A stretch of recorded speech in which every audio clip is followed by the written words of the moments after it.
Hotman Paris mengungkapkan apa yang dialami Vena Melinda usai menerima kekerasan dalam rumah tangga atau KDRT dari Ferry Irawan. Kata Hotman Paris pada Selasa 10 Januari 2023, Vena Melinda menghubunginya lewat telepon akibat KDRT yang dilakukan Ferry Irawan. Saat ini Vena Melinda harus dirawat di rumah sakit. Kata Hotman Paris, saat ini Vena Melinda alami cedera pada tulang rusuknya akibat KDRT yang dialaminya. Hingga saat ini, Vena Melinda juga mengaku masih merasakan sakit pada tulang rusuknya. Selain di tulang rusuk, Vena Melinda juga alami cedera pada hidungnya. Hidungnya sempat berdarah-darah karena tindak KDRT yang dilakukan suaminya Ferry Irawan yang baru dinikahi Maret 2022 lalu.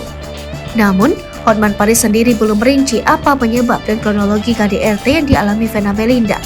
Kata Hotman Paris, Vena Melinda menghubunginya untuk mendampingi kasusnya di Polda Jawa Timur. Sebab hingga kini, Vena Melinda belum juga mendapatkan kepastian terkait pengusutan kasus KDRT yang dialaminya.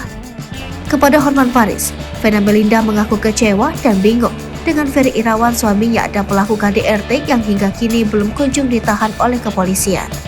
Padahal kata Hotman Paris, bukti yang diberikan Vena Melinda sudah cukup untuk bisa menahan Ferry Irawan.